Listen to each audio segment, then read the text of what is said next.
finally get the payoff for that last scene in on the intro into this episode. All right, welcome everybody to the Babylon 5 Retrospective, Season 3, The Point of No Return. This week on the show, we're talking about episode 21, the second last episode of the season, Shadow Dancing. But before we do that, let me welcome my co-host, the man who's always out in scouting. It's Cam. Say hello, Cam. Good evening, Babylon 5 fans. Good evening. Yes, good evening. Good evening, fans. Good evening, fans. Who we got in the chat? I see Dave in the chat. That's it. Is it Dave the only one? Dave's hiding. Dave's. No one else is hiding in the chat. It says we got 4 viewers. Don't be afraid to speak out and say something. All right. We should. Before we get into it, let's just a little bit of administration stuff. I don't know if people are following this, but there's been some weirdness on YouTube lately. Channels are getting demonetized. They're getting struck down for copyright. All kinds of weird stuff's going on. So we just ask. I ask everyone. You should go and. I'm asking you to go and subscribe to my Rumble channel, rumble.com/c/sci-fi snob. Get out on there, and just in case something happens, we might have to go. We're going to stick here with YouTube and Rumble at the same. We broadcast to both right now, and we're going to stick with it. But you never know what's going to happen. So if you could subscribe there, just in case, we'd appreciate it. Welcome, Inverse Opinion. Hey, how's it going? And of course, welcome to Dave. And of course, Dave brings greetings from the Narn delegation, as per usual. Thanks, Dave. Appreciate that. Cam, you got anything before we bring everybody in? No, ready to go. All right, let's bring in our regular panelists, Death Angel Shadow, and one of our other ones, Madman. And, of course, our special guest for the show today, Outpost Nerd. Welcome. Welcome, gentlemen. What's up? My shoes are too tight. That's why I can't dance. What? That sucks. All right, let's go. More on shoes. Yes. We don't have to put that. Okay, so let's, I guess we'll jump right into it, gentlemen. Let me go pull up the... I know there's a little bit of controversy with this episode. Some people might like it. Some people don't like it, maybe, on the panel. So we're going to have a fiery discussion. Say it ain't so. We already had a fist fight in the back room. But before we do that, let's look at the Babylon 5 trivia from last week. The Rock cried out, no hiding place. I love that title. Questions were, what is the countdown value at the beginning of the episode? Which 2 Centauri arrive on Babylon 5 to talk to Londo? Who does Jakar go and rescue on Narn? Or go to rescue on Narn? He doesn't really rescue them. How many imprisoned Narns did Londo say he was going to free? And what is happening at the same time? People in the chapel are singing No Hiding Place. What is happening on Narn at the same time? And, of course, the answers are it is Z minus 14 days at the beginning of the episode. Lord Rifa and Minister Verini come to talk to Londo. Jakar is supposed to go to rescue Natoth on Narn, and he says he will free 2,000 Narns. That's how many he's going to free. And of course, what is happening at the same time? People are singing No Hiding Place. Rifa is being brutally killed, running around. The Narns are beating the crap out of him. Not very nice, but perhaps deserved for Rifa. Nobody likes Rifa. All right, Cam, we are good to go. That's over to you. Okay, here we go. Episode 21, Season 3, Episode 65 overall, Shadow Dancing. Written by J. Michael Straczynski. Original air date, October 21st, 1996. And production order 321. So they're right in order. The Army of Light prepares to engage the Shadows in the biggest battle of the war yet. And Franklin's walkabout comes to a bloody conclusion. Right on. All right. So a little bit more detail. So again, we start out The opening of the episode before the credits roll, or the opening scene rolls. It's Z minus 7 days. Delenn is asking for ships from the League of Non-Aligned Worlds. They're a little hesitant, but she basically kind of gives them an ultimatum. Says, "Hey, if you're not going to help out, then why the heck should you? Why are you even here?" Meanwhile, Sheridan is speaking to Ivanova and Marcus, telling them that this operation is going to go. They should take the White Star, and they're going to scout in Sector 83 for the Shadows. And as soon as the Shadows arrive, then they're supposed to send a message to Sheridan. He shows up with everybody else, and he ominously mentions he thinks that there is a, quote, 50% chance of survival for their mission.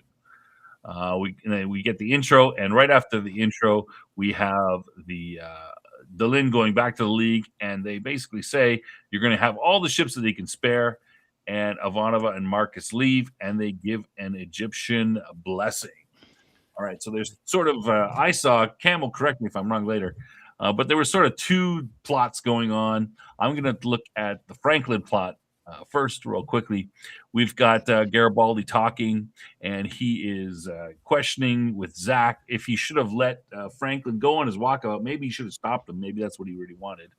Meanwhile, Franklin is walking about, and he interrupts a robbery, gets stabbed, doesn't get helped by the guy who he stops from getting beat up and robbed, leaves him. He starts to bleed out. Looks pretty bad, blood everywhere. And then his self shows up. I guess it's some sort of dream or a vision or something, and craps all over him for what he's been doing. About he's always run away from everything. He finally, his second self finally gets to get up and get help, and he is found by other people on the station and taken to Med Lab by the end of the episode. Meanwhile, on the battle part, we've got, as mentioned, Marcus and Ivanova are off scouting in Sector 83. Is that what they're calling it now? Yes. Delenn, as I mentioned, gets the non-aligned league to join in and bring in some ships. Sheridan is a little bit concerned about her coming with him on the mission. It's so sweet. Meanwhile, Marcus and Ivanova are scouting. They find another shadow scout there, one that we haven't seen before, a very small ship. They kill that scout. They have to kill it because it detects them. Meanwhile, the shadows arrive, and they're kind of hiding out. The shadows eventually see them and start to head towards the White Star, and Sheridan arrives just in the nick of time. There is a huge battle that goes on for some minutes. Eventually, after the battle, the good guys win, but we find out they actually lost twice as many ships as the shadows did. So it's a bit of it's a victory, but maybe a bit of a costly one. Yeah, not quite 100%. But anyway, it's a win. We'll take it. And back at the station after the battle, we've got various people coming in, getting treated medically, and we go back to our main characters, and Sheridan is remembering a dream. I'm sure we'll talk about that. And at the very end of the episode, a surprise visitor shows up in Sheridan's quarters. That's basically what happens. And I'll turn it back to Cam. Okay, I've got it broken down as the A plot being, the shadow, the attack with the shadows, including the lead up to that with Delenn and the non-aligned worlds, and then a kind of a sub plot off of that is the Marcus and Ivanova interaction. Yeah. The B plot I've got is Franklin, and then the C plot I have, which is kind of brief, but the Sheridan and Delenn creepy sleeping scenes. So, and then of course Anna. Anyone have any other major things there, or disagree with that? No, I think that's right on board, or right on target. Yeah. Okay. Well, since I know our special guest Outpost Nerd is a big fan. Let's start with the This Franklin. is favorite episode. Let's start with the Franklin story. Well, as Snob just described it, basically, he's aimlessly walking around, encounters a kid, and then gets himself into some trouble, gets stabbed, and then finally meets himself. So, Outpost Nerd, what do you think about Franklin's story? I think we put Franklin's story all in one basket here. I think it's ridiculous that as a military doctor, he's allowed just to go AWOL like that. I hate the entire walkabout the whole walkabout storyline just for that reason. He's military. He's not allowed to just abandon his post like he has been. This whole thing, and without even telling his superior officer, if that was the modern day military, Sheridan would not have had any choice but to send the military police after him. I think. Well, didn't he talk to Sheridan as he was No. going? I think he No. did. No, because at the end at the end of the episode, Sheridan says, "I wish you would have told me about all this before you left." Oh, No, okay. Am I thinking? Did he means just talk to him about his addiction? Yeah, he means the addiction. He does tell Sheridan, and he quits, which is You cannot quit. You can't just quit the military. I mean, you're right.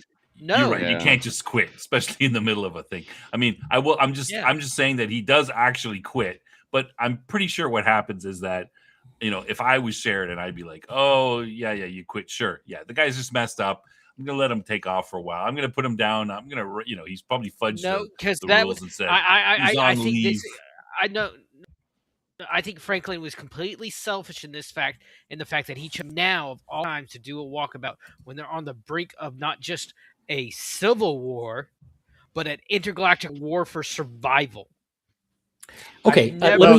You have to remember and put it to his perspective, and we go back all the way back a couple episodes, on episodes that explain about him. He runs away from things when things happen. You don't have a choice. Hold on. Do not have a choice in this. You're right. One at a time. You're right. He doesn't. But this is what he's done in his life. You got to remember. Originally, he was supposed to be in the military. He was supposed to be military, but he ran away from that. He did some other things which hasn't come up yet. He ran away from that as well. And if you listen to the end of it, and that's what I say. I'm not saying Walkabout was the greatest scripted part of the show, and it isn't. But the thing about it is remember the explanation is to this point is that when he faces something that basically is an issue to him, he just leaves. He just says, screw everybody, screw whatever, and leave. And that's why he was on. That's why when you hear his backstory, a couple of areas that he was on transports, going from transport to transport, he walked away from his own family. That does not matter. None of that matters at this point in his life. It does matter. It does matter because that's Batman. Let me talk. Right. It does not matter because he is military. You do not have a choice. You are not your own man when you're in the military. You are government property. Franklin is a military doctor. He is government property. Okay. If Sheridan if there was any realism, Sheridan would have had no choice but to punish him. He just let him slide. Okay, let me bring up. You got to remember, they're not being run by Earth at this time. There is no military hierarchy running Babylon 5. Come on, dude. Yes, there is. Okay, hold on, you guys. Let somebody else get a point in here. Jeff, go ahead. Jeff, let's hear your view on this. I mean, you can't just resign and you're out. I get Outpost's point. That's true, but I do know that if you've been in for a number of years, you can decide that you're gonna decide to retire, but there's usually a period of time where they do that. It's not just like, oh, I quit. So yeah, he's definitely got a point.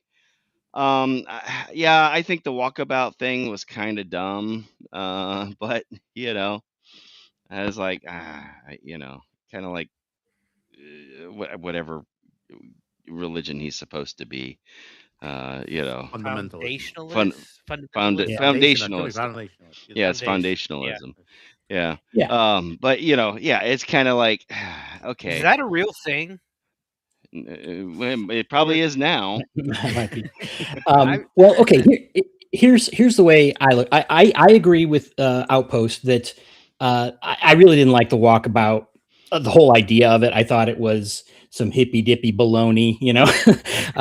I think I agree with the point that in a military, you don't just walk away. But I do think that there is some validity to the point that this isn't the military he signed up for. They're rebels now. And remember, we had the scene with, I don't want to go into it in detail, but the scene with Bester and, Sheridan was just like, I'll just blow you out of the sky. It's like, things have changed. The situation is different, but I generally agree. Yeah, you're part of this. You're an officer and you have a responsibility. So I agree with the general thrust of it.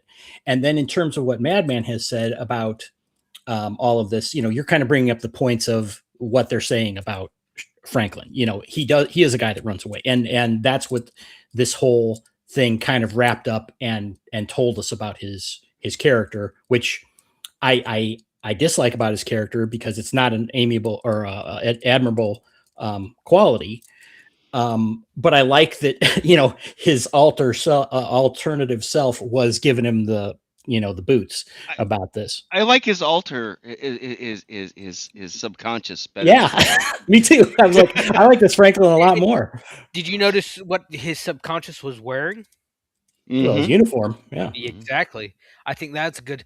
So, and something I wanted to say else, the old lady who drags her daughter away from him is played by Shirley Persetta. Yeah. If you ever watched Home Improvement, she was Harry, the hardware store owner's wife. She did a lot of stuff, bunch of stuff up until she passed away. Did she play that same type of character, like the nagging Karen? I mean, she literally she plays a Karen. There's an episode of Home Improvement where she wants Harry to go pick her husband to go pick up her mother from the doctor, and he says no, and he's like, it's a whole joke that Tim says about the woman giving the husband a look, and she pulls that off like it's a bomb going off. They act like it. Well, it's interesting you bring this character up because the way she, they're tourists, right, from Earth. Yeah. And she mentions things like, oh, blah, blah, kind of being in that Earth propaganda sphere, she indicates that. So I it's kind of an interesting point that apparently you're still able to travel to Babylon 5. That doesn't make sense. Yeah, that seemed off to me. And the fact that she was in what they've been saying for the past 3 seasons, the worst part of the station with her little girl. I would expect, like, when you hand them your identity card, hey, watch out for the guard would be like, hey, watch out for Brown sector. You don't really go down there. Well, yeah, she was even quoting, like, reading from the pamphlet. It's like, oh, watch your purse, or whatever. Yeah, why would you? But she was a clueless idiot, Well, remember what she said also. Remember what she said also. She's like, well, we don't have crime on it. So she's nonchalanting going into a really bad place, stupid, that she's doing this, thinking that, oh, if everything was fine on Earth, everything's fine on Babylon 5, to that point. Never mind that, her husband did try to say, well, we have homelessness on Earth too. No, don't let the child hear that, because of course she's bought into the propaganda. Yeah, that's a good question. When I first saw this, I was expecting them to be like freaking lying dead somewhere later on, and would have been interesting.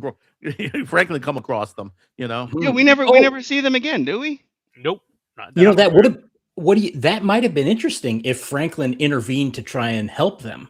It would have had, kind of tied those little bits together a little bit. Yeah, I think that would have been a better choice than the random, probably drug addict criminal guy. Yeah. Well, the one guy that he saved was who was actually dealing. Dealer, I guess. Yeah, he was a drug dealer, and that was getting attacked by the addicts, and Okay, Snob, what do you think? We're gonna wrap up our Franklin Space Karen.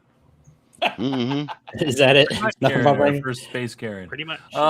Yeah, I just none of us are big fans of the Franklin storyline. but I am glad that, I mean, you guys made good points about the walkabout and all that kind of stuff.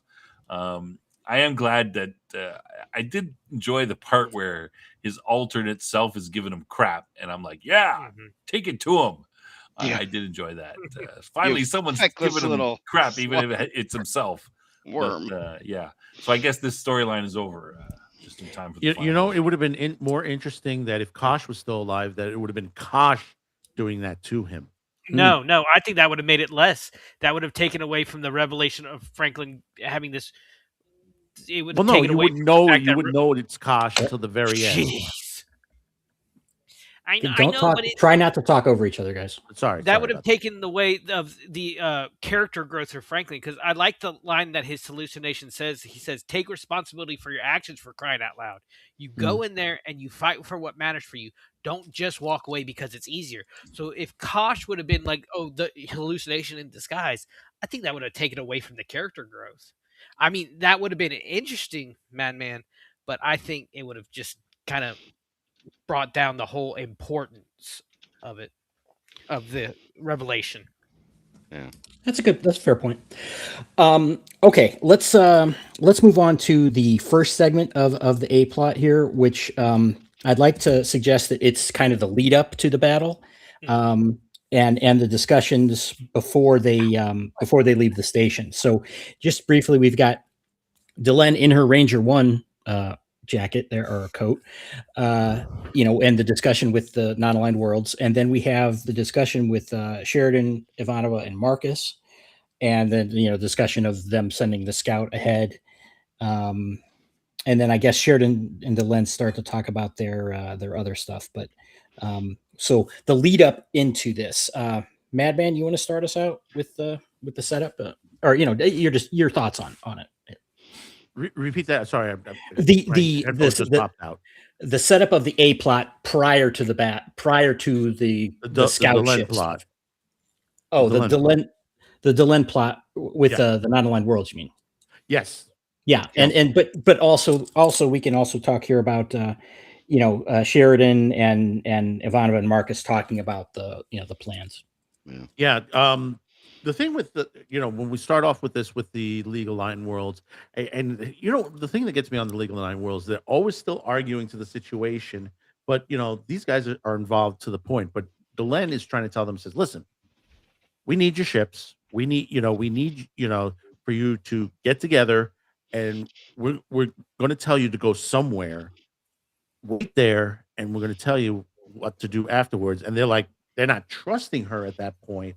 And basically, you have that Delenn says, well, we can't tell you because there might be someone here that is talking back to the shadows, because some of you have had interactions with the shadows.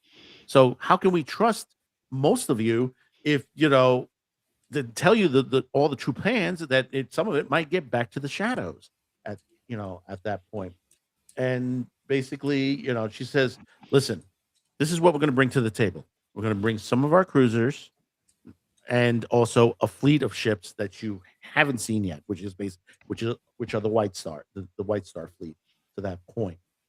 Then the other half, you have Sheridan briefing Ivanova and Marcus on the situation, which basically says, listen, here's our point.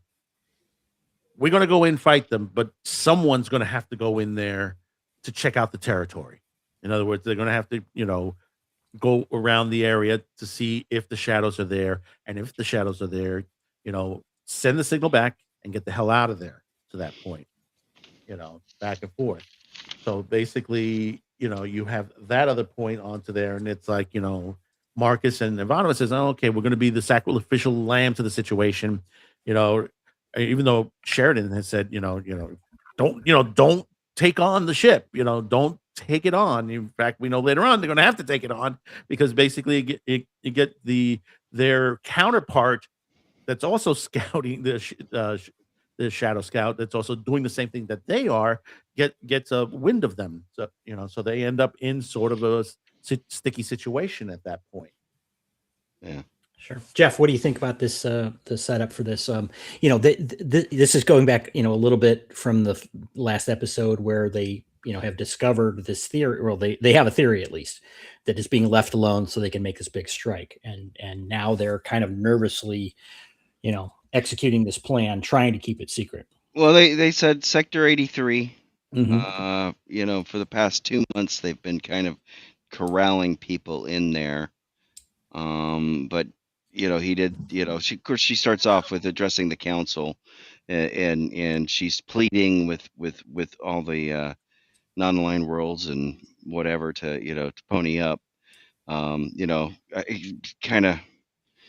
I don't know. I don't know if you'd call it a NATO or a UN type action. That this is what's Mhm. left of that, because it's the remnants, obviously, because Babylon 5 is independent now. Well, wouldn't you say this is kind of the new alliance that Sheridan has been building? Mm-hmm. The Army of Light, yeah. Yeah. I mean, it is, and Sheridan, he points out, that they're going to go in there. I did have, I got one question though that I just thought about here, because they decide that they're going to send Ivanova and Marcus on the White Star, because that's their fastest ship. What happened to all the other ships that they just brought up that we saw? Like, what it was, They're last still episode there. or episode before last? I didn't see a lot of them in the battle. Are you saying the Yeah, other you White see Star class quite a ships? bit of them in the battle. Sorry, Yeah, Cam. Yeah, they are in the battle. but I mean, the White Star is the fastest ship, aren't they all? Well, they're all the same ship, so I Right. think equally fast. I mean, But I'm betting the rest of them are off getting ready for the battle while they have this one White Star stationed at Babylon 5. That's what I'm thinking. At any rate, I mean, it decided that they're going to take the White Star and they're going to go scouting, but he does point out that they just have a 50-50 chance, and well, that was interesting, wasn't it? That it's 50-50 with the run plan is what they're calculating. Right. I'm not sure why. I'm not sure why that adds up based on what we'll see later. I'll bring that up later, but yeah, you're right. Outpost Nerd, what do you think about this setup? I can see where the League members are coming from, because they're almost always asked by Delenn, "Hey, take this on faith. I'm going to do this for you, but take do what I'm asking you on faith. I don't need any proof I can't prove anything. You just do what I'm asking." And usually, from their point of view, they don't have all the information that we as the viewers or the command staff have. So I can see how it's harder for them, because they're thinking, first and foremost, they're representatives of their people. Right. They have to think, how is this going to affect us? How is this going to affect my people first? We saw that with Jakar. We saw that with Londo. It's always, it's all. I hate to bring this. It's always that American first mentality that we're seeing in space. That Centauri first, the Narn, or the Pakmara. So I can see where they're coming. I can see where they're hesitant. You bring up a very good point there, because it's the point you made, that we're, as the audience, seeing it from the protagonist's view, where we have all this stuff. But in the world of Babylon 5, this is all new to them, this trusting each other in this way, and they even mentioned it's like we have to take away ships that are defending our homeworld to do this. Yes. So it's a tall ask. And Delenn, I'm sorry, go ahead. I've noticed one thing again. Look, you got. I think the costumes, the change in the costumes of the characters, really represent a change in their position. Because if you notice, Delenn's not wearing her normal robes anymore for the most part. She's wearing her Ranger 1 uniform. With even when she doesn't have the big coat, big robe on, she's still got her badge on. She's really. She's really taken into her new role as Ranger 1. I think feet first. It's a great development for the character. Yeah, and she's not publicly that aggressive usually, right? In her role as the ambassador, she's usually kind of more of a mediator type. And in this, she is being somewhat aggressive and demanding. And she gave them an ultimatum. It's like, basically, if you don't trust us, then go. If I may add, you have to remember the other point with Delenn is that she is more human now. So her emotions are now pushing her now, unlike Minbari emotions, to the point. Minbari would, even though they can get mad, to that point, yes. But I think they're more subtle before they would attack someone, verbally. Delenn now is just, she's reaching out hard now to the situation, and emotionally in that point, and also her interactions with Sheridan, romantically as well too. When you see that, when she was like grouchy and she's saying all that stuff on there, you've seen the change from the pilot movie to the first season, second season, and now we're into the third. It's a major change for her. Would you say she would always she'd make you feel like the ideal was your own when she kind of put it into your head, or would you say she was a more of a mediator, like Cam just said, or was she? I think it's a little bit of both. It's a Okay. little bit of both. And Dave, what Dave just said about her saying, hey, we've made good on all of our promises. That's absolutely true. She does make that point. That we have helped you out, and we have, and everything that I've promised, we've delivered on. So, we need you to take, a little bit of a leap of faith, but it's not a giant leap of faith, because look, we've been, we're trying to help. We're trying to save the galaxy, not, Right.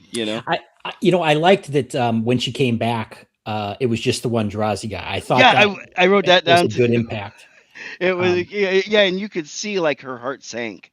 Yeah. She walks back in and like there's just one guy there. Originally when I saw this, I was like, she walks in the room, and the one guy there says, "Oh shit, we're screwed. That's it. Everybody's gone." Yeah. That was my that's first what I thought. felt at first until he's like, "Oh, I've been chosen to speak for them. You'll have what you need, Delenn." Yeah, and she does go to report this to Sheridan, and it is less than he was hoping for. He indicated he was like, even though they had said you'll have all you need. So I think the whole thing about defending their home worlds is probably accurate. They're not BSing about that, and they're sending what they can spare. Yeah. Snob, what do you think about this whole? You guys covered a lot of it, but I would disagree with the last part, Cam. I don't think they're sending all that they can spare. There's a little bit of that push-pull still, right? We have, he says, "Oh, we're going to give you everything you need," but they don't really get everything they need. They still are a little short, according to Sheridan. And Delenn doesn't say that, but she kind of, agrees, because she says, "Hey, it's the best we're going to do, or it's better than nothing," type of thing, right? Well, so but from whose perspective? There's still that push and pull back a little bit between. Yeah, they're probably not emptying their homeworlds, but again, from Outpost Nerd, he was saying he kind of understands the position of them, and I would too. Oh yeah, for sure. But it shows us that there's a little bit. It's not like they are completely, which is reasonable. They're not completely like, "Oh yeah, whatever you say, we'll give you the whole store." They still hold back. There's still a little bit of tension, or not 100% fully trusting in the situation. Yeah, that's fair. Which is realistic. Yeah. In terms of this whole storyline, and because it really kind of brings together, we've had a number of, obviously the last week with setting up this specific scenario with the Sector 83, but Sheridan's been working these angles with the non-aligned worlds for some time now, and I think it's coming. And of course, we had the test attack, with the telepaths, and then the telepaths being sent out. So there are, Straczynski's doing a pretty nice job, I think, of building these pieces, setting down these points that are now coming to fruition for the first time here. So I just thought I'd point that out. Anybody else on this setup portion of it that you want to make? I do want to mention, with the whole riff with the League of Non-Aligned Worlds, you have that situation with them, and this is going all the way back pretty much to the end of season 1, is that you have the shadows bending their ears in certain ways. Because we already know this with of course, or even Earth itself, President Clark, situation, Santiago being murdered by President Clark, We know further on that the shadows are involved in the situation. All the worlds that they're basically making them afraid of the shadows making them afraid, forcing them to fight each other to this point. And now we get to this episode where he says, "Listen, we got to join together and fight against them." And when you say they held back a bit, yeah, they're still afraid to the situation that maybe that the shadows will turn around and attack their world while they're trying to fight in Sector 83. Yeah, I think it's reasonable. Well, I always thought that the shadows we saw it with the Narn. The shadows are kind of like the demons of their legends in a lot of these worlds. So it's like if we had all of a sudden America was attacked by a group with holding pitchforks, horns, and a forked tail, we'd be like, "Holy shit! What hell is opening up and attacking us?" So I think a lot of probably the more religious parts of these nations are kind of like, or these races are like, kind of how Jakar sees them in the Book of Jaquan. He saw them as the demons of our past are real and they're attacking us.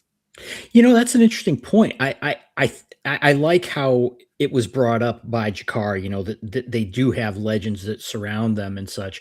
It would have been interesting, I think, to see a little bit more from some of the other worlds that, as the pieces came together, it's like, yeah, this is, wait a minute, you guys have this in your legends too, in your religious texts or whatever. Well, it kind of goes back to the idea that how the pyramid is kind of almost a universal shape. We see different pyramids in ancient civilizations that to our knowledge had no contact with each other at all, and we see kind of these figures, just there are so many universal figures we don't know why are universal. Sure. And I think the shadows for some of these races is that universal figure. Mm-hmm. Lost to history, basically. Yes. Yeah. Well, yes. I mean, another example is, the flood. Or flood myth, if you prefer, if you're not religious. But it's across, not just a few cultures, many, many, many cultures, right? The same thing. So there's likely something that triggered that in all of them. At least that's my opinion, but that's neither here nor there. And the Egyptian blessing I do love to that point, because Sheridan was citing his mentor, Maynard, in that other story. May God stand between you and harm in all the empty places you must walk. I just love that. I'm sorry, Madman. Al cracked me up in chat. Oh my god, dude. The universal nightmare across all cultures. Swedish meatballs. Yes. Well, there you go. One of my favorite scenes in the entire series. Yeah, Swedish meatballs. If you find out what it is, you may go mad. Well, notice we didn't have Jakar in this. We had no Centauri and no Narns. Yeah, I didn't see any Narns. They must have blown the Narn budget on the. Well, they're characters. You're right. There was a Narn ship that showed up, which we'll discuss later. But the CGI, yeah. But yeah, you're right. Ship. There was a ship, but there was nobody in makeup. Right. Yeah. No, right. Yeah. Okay. Okay. You guys ready to go to the next part here? Mm-hmm. Okay. So the way I see it, so essentially we have this interlude portion with the scouting, where we've got the interaction with Ivanova and Marcus. Let's see who Jeff, why don't we start with you for this? Yeah, Marcus gets all flirty and starts talking in Minbari to Susan. Mm-hmm. And of course what he said and what he told her it meant was not the same thing. Yeah, exactly. I think but it was awkward. I don't know. You think he's digging in a dry well there? Yeah. Right now, I don't know. Maybe he's just a persistent guy. I don't know. I did kind of get a kick out of the scene. When she decides she's going to try and get some shut eye though, and the Minbari bed. She's like, "Oh, look, you can lift it up," and then she lays down. And she's like, "Ah," and then next thing you know, it starts tilting the other way, and she goes flop. Think about being the production assistant or the guy on the crew who's probably off screen lifting the bed up. I wouldn't been able not to laugh just seeing Claudia Christian just slide down. I would have I'm not been able to do it. I'm gonna guess that they're probably using some sort of tables like a chiropractor might use or something Yeah. like that. Mm. That's what the Minbari bed always remind me of, like a doctor bed or something like that. Because there are some of them where you can like invert, Mhm. and to help your back, if you Yeah, my like dad has one on our back porch that he used to before his knees gave out. I go on the back porch and see him upside down. Yeah, they're tilting tables. I know I remember seeing stuff like that. So I'm guessing for practical purposes, that's probably what they used and just Yeah. like upholstered them to all look Mhm. uniform. But with Marcus, saying what he's saying to Bonava to the point. This is a guy. I know some people don't like Marcus on the show, but what? No. basically with Marcus, he's a quick whip, but he's also the romantic. When it comes down to things, when he Mm. talks to Ivanova, the way he looks at her, it's a situation. He's not telling her, listen, you're beautiful and all that, but in a way, the way he looks at her, he's telling her, and she's just not realizing it Well, as he of did yet. in Minbari. Oh yeah, he did him in Bari. Yeah, but Mhm. still, it's to the point where he'll throw things at her, and she's just at the point where it's like you know she's not Well, realizing what he's saying, but he's being very Yeah. romantic of it. so this is kind of picking up on a bit of the thing with the flowers and such, which was The really eggs. a mistake. The eggs. Remember the Yeah. eggs? Yeah, Marcus has been kind of sweet talking her a little bit, subtly. Um, well, I'll just go. Anybody interested in this in this emerging storyline? I Yeah, just roll yeah. my eyes. I mean, I find this a little more realistic than the Lynn Sheridan thing. Of course, I Really? mean, I'm sure most of you don't agree, but I think that was a little bit rushed at certain points. This one's at least moving at a slow pace. Now, the only thing is that we've been told that Ivanova's gay. Like she said, I Yeah. think she's a Mm. lesbian. She came out and said that, Or even though we've had bi. really no indication of that, and it's all of a sudden That was a criticism that Claudia herself had. That all of a she had it sudden, herself. It's funny. all of That's a, what's she says funny it in too. that famous Dragon Con panel that had almost the entire crew except for our cast besides Bruce. She said all of a sudden I was gay. She's like, I Yeah. don't get it. Yeah. Dude, So I You mean, couldn't say that today. Yeah. is so how come does Marcus not get the hint? I mean well, first of all, is she gay or not? She's kind of the way she's acting. It's I not think like she's closed off. yeah. The way Yeah, she's she's been acting very to me, it close, doesn't. yeah. It's not. She's not acting like she's a lesbian because then she'd just say, "Hey, look, I'm gay. Leave me alone." She's kind of like, closed off. Exactly. He's hitting on her, and she's kind of, either ignoring it on purpose or just clueless to it. She's been cold to him from the beginning. And remember, we had Yeah. all these scenes with like, I don't know where you fall in the chain of command business, and all that. Yeah. Right. Right. Well, she's also been So cold throughout since season 1. Yeah. Yeah. Yeah. So I mean, think and she's it's her history. Going Yeah. back to, with her mother, what happened with her mother and then her brother and, and of course even her father, Yeah. I mean, we saw that in TKO. I know it's a lot of people's not their favorite, but it's one of mine. We saw her finally open up, and we saw that just that moment when when giving her father's eulogy, she just breaks down to the point that Uncle Yosef and Commander Sinclair literally have to hold her up. Yeah. So we don't see her open up that often. Yeah. She's a Well, stoic I- Russian. based on what I've seen throughout, up to now, I expect that, she's closed off, like you guys mentioned, but that, they're building up to something where Marcus is just going to sort of break through that wall all of a sudden, and then she's going to realize, all right, he's not such a bad guy. Maybe I do like him, but Hey, I don't he's know shooting now a shot. because I'm not sure Yeah. because she's a lesbian, and I don't. There's all kinds of. And also, don't forget, she's a latent things there. telepath. Yeah. And she's trying to hide that as well. Yeah. Well, okay. Here's the thing. She's not publicly a lesbian as far as the show has portrayed. No, right? No, that's I true. mean, that was her secret that she just told the lens. So, but I do want to make note of something very important. In Snob's claim, 1.8 seasons is a rushed relationship in a 5-year show.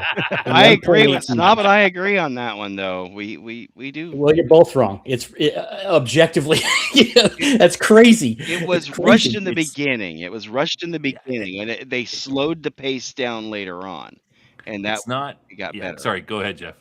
I was gonna say it seemed just kind of haphazardly thrown together at the beginning, and then maybe he thought about it and kind of said, okay, yeah, maybe this is going a little too quick. Let's kind of slow the roll. But what do you? It's not about the rushed? time. It's not about how many seasons or parts of seasons. It's about what we've seen between them. We just sort of like right at the beginning they start making puppy eyes at each other. Yeah, they kind of talk, but there's nothing much going on except they've got these longing looks in their eyes. It's weird, man. They don't. No, it's not. You guys are crazy. This is the kids. Hey, wait, let me finish. They're like a bunch of kids, who are just sort of looking at each other all the time, and then all of a sudden they decide, okay, let's start holding hands a little bit. And I'm like, what the hell? What are you talking about? The first time he saw her, he was like, wow. Which are you telling me? Let's go. We have a little bit of time in this episode, I think. So let's talk about this for just 5 minutes, if we may. Is it strange for someone to encounter someone for the first time and be like, oh, I'm kind of attracted to that person? Is that strange? Around the table, Madman, is that odd? No, that's not odd. I mean, that's okay. Most romantic stories, in whether it's sci-fi, dramatic, or whatever, always starts out that way. Sure. Outpost Nerd, is that kind of reaction odd for two people to have that kind of a interaction? Okay, Jeff, No. do you think that's odd? I just think it was rushed together. Jeff, look, hold on. Not the question. It's the first encounter. Please just answer what I'm trying to build a case for you here. A little. Okay, so you're saying that two people that encounter each other, it's unusual for them to have a spark of attraction. Well, no, it's not unusual. Okay, so what they portrayed was usual then, normal, or could be normal. Maybe for some people. Yeah. Okay, now Snop, let's ask you: is that initial interaction, was that unusual or somehow strange to you? Remember this, but this guy's the head of the station. He's the captain, and she's the ambassador of the Minbari. I mean, these aren't normal people who just meet and go, oh, googly eyes. Well, it's not like he grabbed her and swept her off her feet. He just his eyes widened. I mean, that's about it. I mean, what are you seeing that didn't happen in the show that is causing you such consternation? He's just, he's the head of the whole station. So 500,000 people here, and he's making googly eyes at. What do you mean googly eyes? He saw her ambassador of a foreign. Okay, so you're saying you were a military man, right? Are you saying that if you're out on a patrol somewhere and you encounter a fetching looking lass, that you're just like, well, I'm sorry, I'm leading some men here, I'm not going to react to that? Well, that depends on if she's a Russian spy. Okay, but he didn't do anything. He didn't do anything. Let me jump in here for a moment. You got to remember also with Sheridan. You got to remember with Sheridan. Sheridan lost his wife. Okay, it has been a long time that he's been with somebody that basically on there, and he's put himself to the military. He's commanding this important station and job. That then comes along this woman that basically she was fully Minbari, but now this is the first time he's seeing her. He never saw her as a full Minbari. Sees her for what she is, and suddenly, he's looking at her. And he says, "My God, she's beautiful. It's amazing." But then suddenly, throughout the episodes, they start to begin a friendship bond that turns romantic.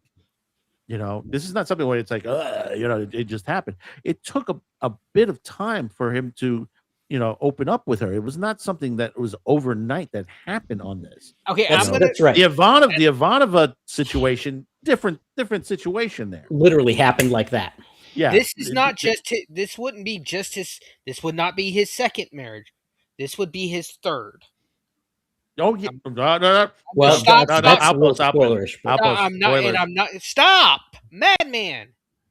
And I'm not going to mention who or what. Just remember, he has had a string of bad luck in this.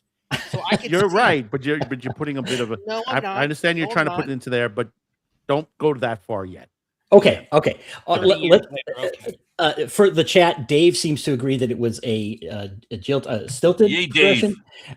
Dave I'm right. usually I must agrees be with right. me. Dave agrees. Okay, but I don't want to belabor this too much because we do have the rest of the show to get onto. But then they had a number of other encounters, right? The thing with the newspaper, and then they That's had one of my favorite moments. I think it was fine too. Again, it seemed like a normal reaction. And then eventually they had dinner together, because Delenn kind of initiated that one, relatively early on. And then, they're both busy people that have a lot of stuff going on. But I haven't counted the number of things, but throughout this almost 2 seasons, they have had like these various interactions and engagements, which is pointing a path towards a relationship. I have a question. I have a question. Sure. A point of, not a point of order. Well, kind of a point of order. Now, when you said they had dinner, was this the dinner in her quarters or their No, date? I think the first one was the one where they had it in the Zocalo, which was relatively early on. Where she had that great dress. Oh my gosh, she comes out and literally every single person in the restaurant just stops what they're doing and just looks at her. She's just Mia Furlan, beautiful woman. Yeah. And you got to remember, there was another episode where she had a problem with her hair at first. Remember that? Yes. And that kind of leads into this. That basically, she's been she's like, "How did you do?" Ivanova asked her, "How'd you do your hair?" "Oh, we use this thing." And so I was like, "No, you can't do that. You got to wash your hair with water. Can I make a point about the Minbari? I'm glad you mentioned that, man, because she's like, it represents. We use this oil that represents us rebirthed every morning. Minbari. Rewatching this, they have become literally, really one of my least favorite alien races, and I have a reason. Did we lose Cam, or just his icon? I'm back. Every single thing has a ceremony to it, and to the point, how the hell do they get anything done? Yeah, that's true. Dinner is like a 3-day event, right? They have a whole religious cast that deals with that kind of stuff while the workers are out actually doing stuff, right? I mean, even Londo mentions that as well. I agree. You don't remember when Veer comes back and Londo's reading his report, and Londo's like, no, don't. They're stagnant. He starts making these I think Londo's right. They are a stagnant race who really has never changed except for the end of a gun. And they're losing their souls. Yeah. But okay, so to finish up this segment. So, and then, I think unless someone's going to deny the fact that they have had these various interactions over the course of these seasons. And now the other thing that I believe is typical is you have people that are pushed together with a stressful situation that has now bloomed into a relationship. Does anyone, let's go around the horn one last time. Does anyone think that is an unusual situation that is somehow out of bounds for a television show to portray? Jeff? No, I think that the turning point was the newspaper. When that episode with the newspaper scene, when they were recycling, that is when it slowed down and became more natural for me. Okay, so you just don't like the initial. Yeah. It was from that point on. It was more of a natural progression. So yeah, I stay strong, Jeff. Yeah. Okay, so Jeff has a nitpick with the relationship at the beginning. Okay, fair enough. Outpost Nerd, do you think that the pressure of them coming together and starting a relationship, do you think that's in bounds? Hell yeah. Having this wartime, I've had friends who went off and joined the military who had the boot camp marriages. They meet a girl in boot camp or basic training, and they marry them never worked. But it's that wartime marriage. That idea, hey, yeah, I'm going off to war. I gotta, we don't have tomorrow, so let's have tonight. Sure. Okay. And Madman, is this out of bounds? This kind of relationship forming? No. I mean, I go back. You know a bit about the newspaper. I go back further when Delenn first appeared as the way she is now. You're on Sheridan board seeing from her the that first way minute. because everybody in the room, Jakar and Lon, everybody was like, their eyes were like, wow, to the point. And with Sheridan, it was even more. There was more something there too. And he went back and told his sister. He says, "Oh, I couldn't believe that this happened. She was beautiful," to that point. And then when we get to the newspaper part, you realize that, oh man, this is coming together. Well, yeah. Sheridan had a unique perspective. He had never met Delenn before that point. Right. Everyone else in the room knew her. Yeah. Knew what she knew how she looked before. Yeah. Sorry. So Snob. So you well, you can answer for yourself. Do you think that this kind of pressure cooker situation where two people come together after having worked together for nearly 2 years, sharing secrets, all these different things, that's out of bounds for you? Is that right? I object, Your Honor, leading the witness. Okay, well then you use your own words. I plead the fifth. Okay, let's move on then. And you don't have the fifth. Yeah, you're in Canada. You don't have the fifth. That's true. Well, whatever the equivalent is that you guys wouldn't understand, but yeah. Dave is right. We have these. We don't have them regularly. They just sort of pop up whenever where Cam rants about something like this. They just happen to. We need like a button you can. We have push a little it's chart. Like Cam rants. I think this is the third one. I'm filling a little bit of time on this one, so pardon me. Cam rants. That's a good channel. Good office or a good show title. Cam rants. Ooh, getting ideas here. I apologize to everyone. Okay, let's go on. So great. You're passionate, dude. That's cool. I get it. We're all okay. Okay, so now they're out on the scouting mission, right? Well, we already kind of started this, because the Marcus thing, but now, Ivanova gets called from her little makeshift bed she's made, and they've encountered their counterpart, scout ship. And it was kind of an interesting little segment how they were, hidden behind the moon or whatever, and they could somehow detect the scout ship, but the scout ship couldn't detect them. And then, they didn't want to use their, they mentioned they didn't want to use their engines because that would be picked up. But then, basically they spotted them, right? So then they begin this encounter. So let's go again. Snob, you want to start out a segment or you want to defer? No, you guys go ahead. Okay, let's go back to Outpost then for the first person on this. So this is all leading up to the main battle, everything up to that point. I thought it was kind of weird that they had two such important characters running this scout mission. Because I would feel their skills would have been needed more in the battle than on the scout mission. I would have felt this was something that you regulated to a ranger. That's a good point. And I could see why they needed Marcus because he was translating, because the Minbari crew don't speak English and such. But yeah, he could have done it by himself, right? I mean, it's kind of what they do. They're the intelligence gatherers and such. Give Susan command of another ship or have her working with Garibaldi on something. She could have been doing so much more important things than this.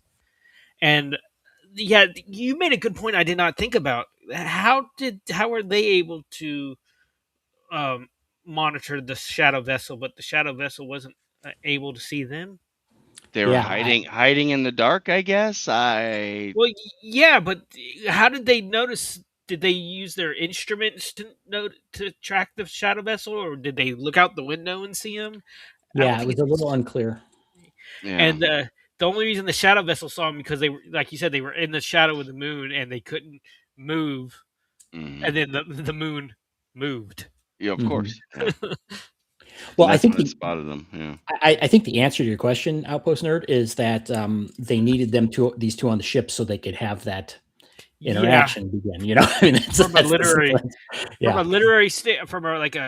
story standpoint, I get it, but from a tactical standpoint, I'm thinking Susan, she was so underused in that position. Yeah, I agree.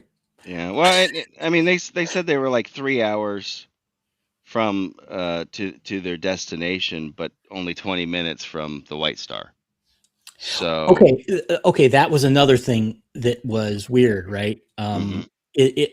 Because I mean, typically that's a long way, right? I that mean, is 3 hours is a long way. I think they mentioned something about how far away they were when they came in, which was like did they say like 5,000 kilometers or something? Yeah.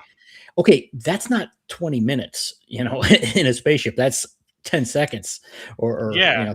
I mean, so there's something not right about that. There's a nitpick there. The math isn't mathing. Yeah, Yeah. it isn't.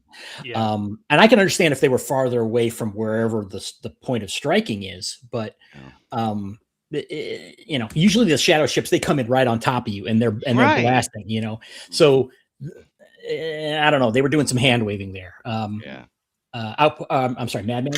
What do you think about this setup? Well, that whole scene section, they're going back and forth a bit.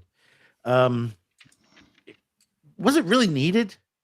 The complete scene, just them getting there. I think it's just them getting there, going through the whole thing. That finding the ship and all that. I think that could have been just cut down a little bit. I agree. I think I liked it how it's like, well, I guess I'm getting into the fight part. Where they get in and then they're damaged and as the other guys are coming in. I liked that in terms of suspense, because like at one point Ivanova was kind of sitting there just with her arms crossed, like, we're sitting ducks. I thought that was kind of cool, but weren't they supposed to get the hell out of there the minute they saw it though? Yes, they were supposed to, but the shadow spotted them. So Ivanova did change the plan, basically. Speaking of the moment where the shadow the ship was damaged. They couldn't jump. No, not at that point. Not at first. Not at that point. It wasn't. Oh, yes. Yeah. They were afraid if they activated their, they would have lit up like a Christmas tree, I guess. They probably should have run immediately. They were supposed to wait though until the main force arrives. That's their job, is to say, I see. The bad guys are here, not the scout. The scout could be waiting for hours, days, right? So they have to, they're hiding from the scout. They have to kill the scout. Then their ship gets damaged in that battle, and just as they destroy the scout, the other guys come in. A perfect they take example on much bigger ships, though. Why would this little scout ship be? Well, because it was a scout, just like them. So a shadow, and I'm betting they did not have a telepath with them on the White Star. Yeah, on the White Star. Well, that's a good point. They didn't mention it though. You're right. Yeah, dude. They did not mention it, and that's like every ship is supposed to have a mistake. Yeah, big tactical. This was an excellent example of your plan not surviving first contact with the enemy, though, right? And Ivanova, well, she did what she thought was best. Speaking of that scene when they first see the shadow, this is an acting, or like an acting critique I have with this show in general. Sometimes the background acting is so horrible that it just takes me out of the scene. In this scene specifically, when they see the shadow vessel, they have that Minbari priest pilot guy come from front stage right, and crosses. He's walking backwards. He crosses in front of Marcus and Susan, and he has no facial reaction. Dude, you are seeing a literal demon. Show some fear on your face. There's nothing, and the way you don't do this, you don't cross your main actors in a scene. He upstaged Susan and Marcus to the point. This is from my training, my years of stage training. You don't cross in front of people. If you're going to cross anyone, you got to do it from the back.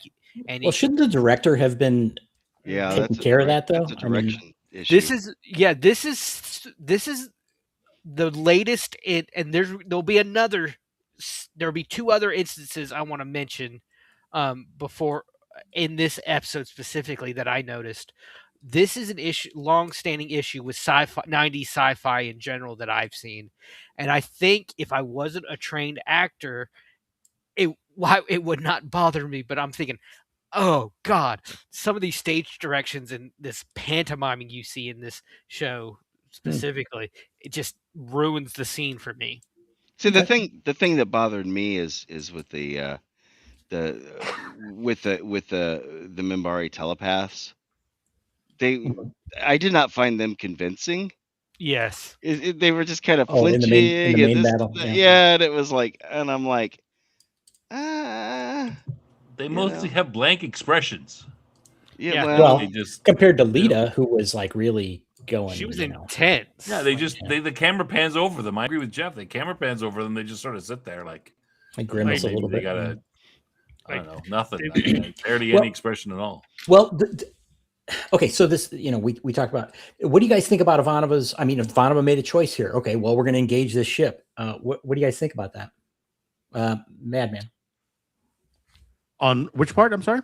That Ivanova, the scout ship kind of spoiled their plan, and Ivanova made the choice to attack them. Yeah, well, they don't have any other choice. Well, you got to remember these even the scout ships is able to, even if they're able to jump out of there and get into hyperspace, the shadow ship would be right behind them. So there was no choice other than to turn around and fight at that point. And then she did try to jam. She did try to jam. Yeah, she did. Yeah, they did try to jam the Shadow Scout ship. But like I said, even the scout ships are dangerous. We've seen that. We've seen their ship, the smaller ships, in combat in previous episodes, and they've torn apart the other world ships. You've seen what they did to the well, they tore up a bunch of them to the Narn, during the war and all that. They're one hell fighter. Those fighters are deadly. Well, this is maybe even bigger than their fighter, right? This is bigger. Yeah, it's bigger than their bigger. Yeah, these are big. It is bigger than the fighter, but you would expect it to be in the same caliber of even their larger ship, their capital ships. So I think Susan did the right thing in this situation, honestly. Yeah, I agree. What about you, Snob? Yeah, I mean I have no trouble with that. I mean, this is the risk. So they're trying to show the risks that she takes, and instead of, she does her job, which is to send the fact that, hey, the attack is coming in, the main fleet is here. She sends that at the risk of herself because she can't, their jump drive doesn't work, so she won't be able to escape. But she does her job at the risk of her life, which is what normally happens. And what should have happened was they get killed, because that's what usually happens. But let me maybe pivot a little bit and say I was a little bit disappointed with the the CGI for the battle scene. It's fine, but it just, like, the orders given by Sheridan and that kind of stuff that's going on, move here, move there. It didn't really, like, it just seemed to be thrown in there. It didn't seem to follow, a coherent plan. And it kind of took me out of it a little bit, because I'm going, it sounds like they're just saying a bunch of stuff. Like, the writer is like, hey, this sounds military. Oh, move the ships to cover the flank, something. They're flanking us. They're flanking us. Well, okay, so we're getting into the main main battle. I'm jumping ahead a bit. But that's fine. We can go right into that. Now, just as a reminder, Delenn and Sheridan, where they've had a discussion, Sheridan didn't want her to come, but she decided she was going to go anyway, and they're on a Minbari cruiser with the main Minbari force, and attacking from there. And the setup you're talking about is, basically they're trying to get the telepaths in range of the shadow ships, and he talks about they're setting up a fighter screen or whatever, and so they're trying to flank them or whatever. And I agree. It's like, well, they kind of should have had this plan in place already, right? As opposed to, it should have been a specific plan. Like, we know that they're going to do this. We want to isolate their ships and, go after them. Because I mean, I guess the only goal of this battle was to take out their ship. I mean, obviously to save the refugees was the ultimate goal, but the tactical engagement, there really was nothing else other than destroying the enemy ships, right? And to give order, it's kind of a test battle, right? Well, in a sense, but it's the first major battle. Yeah, and you want to destroy as many ships. I mean, I can't detect what else? What other? I mean, they were holding other ground. They weren't objective would they have? Right. Yeah, they're not holding the ground. They just want to kill as many of the enemy ships. I mean, maybe test out their stuff a little bit. Yeah, Yeah, they so took it's a just heavy like, loss on this battle. Yeah, this was not a victory. Well, So they mentioned it. Yeah. Yeah, it's Two kind to of one. strange that he's giving orders. Okay, you guys go here and medium ships do this. Yeah. No, there should be some sort of like wing Well, A do this or you would some think- like the ships are mixed into some. You'd think they would talk about the battle plan before. Yes, and you would and you the just other- say execute. right. Well, I mean, we got a ahead. little leeway because it's a dramatic scene and everything, but it seems to me that it's like using decoys or something to draw their attention, doing something to draw the shadow into a place where they could, use their telepaths on them. You know what I'm saying? Because there's nothing, it's not like they're protecting something else. They're just there to destroy their ships. Okay, I mean it's a movie, but yeah. Contrast this with Star Wars and the battle scene for destroying the Death Star, the first one. Yeah. Right? Like, all right, you guys cover these guys, we're going in. Like it's a little bit, that Star Wars one is a little bit better. There's a little more detail to it. There's a little, you get a little there more is a sense of the major battle. difference. Remember, I'm sorry to interrupt. There is a major difference between Star Wars and the Babylon 5. Star Wars, you're still using physical models to but I'm not talking about that aspect of it. I'm talking specifically about the language used to describe the battle and yeah, it exactly. seems And in Star Wars, it's more realistic. And Lucas followed a template. I mean, he basically followed a template for that. What was it? The dam. World War II. That's what I was going to get to. World War II. The dam. Yeah. He's following the World War II pattern. Yeah. Okay, but that's my point, right? It's done better there. They should have like to see it done better in Babylon 5. I would. But here's the 2%. I'm sorry to interrupt there, Jeff. But here's the two perspective to this point. One, from a technical point, the technology is still fairly new and still, to that point. Second of all, you're dealing with, as far as story goes, the shadows themselves. We've seen 1-on-1, 2-on-1. Not a major situation. You're going into a battle that basically you don't know what really is going to happen. You could plan it as best as possible, but still, you really don't know that you can plan it properly to that point, because you don't know as a large attacking force. You already know that they destroyed an entire Narn fleet in next to nothing. Mm-hmm. Well, okay, this is all. There's something that I noticed in this at the beginning. They had this thing that Snob was talking about, and then at some point it just went silent. It was you just had the music and everything, and we saw these things going on in the battle. Yes, and there were quite a few cool shots. Like the Vree ship, like shooting out the bottom. Like this rapid fire, and there was a lot of neat ship shots, but it was very kind of chaotic. It was, and it was just like you were just seeing the images, well, there was a shot of Delenn, and it looked like she was saying something, but no, nothing. Well, and what's funny is it actually, because I watch these because I'm trying to get the names right of stuff, so I watched this with closed caption on, and it literally said no audio. Yeah, no, really? It said no audio. There's music playing. There's a music track, but you can see her talking and them talking and stuff, and you're like, well, what the hell? It's kind of like a montage, sort of. It was, and in this case, Snob, yeah, I think it saved it a bit, because, like you said, it wasn't really set up all that well, and just kind of backing off and letting it play out visually, I think improved it. Yeah, I think this is what they did, right? I think they did the shots first, right? So they have, okay, well, all right, Sheridan's he's got to say something that sounds military like and naval-ish. So say, closing in the flanks and whatever he said. And then they're doing the CGI afterwards. And so the CGI is just like, hey, make a bunch of ships going all over the place. Use all the models that we've made since the beginning and show lots of explosions and cool crap. and so that's what they did. So I'm just my point is that I'm a little disappointed they didn't spend a little more into that and put the battle together a little more logically and stuff. But I mean, I understand why. I think what JMS should have done, because we know, and it's been talked about before, and I've heard it multiple times in different commentaries, that JMS consulted actual scientists and stuff like that. But what he didn't do was consult military experts and military strategists, and he should have done that. That would have made everything, I'm sure, would have been that much better. Well, I think there is another problem with this entire setup is these people, well, first of all, it's a bunch of different alien races that have not necessarily worked together militarily. And it's a situation that they weren't even fully briefed on.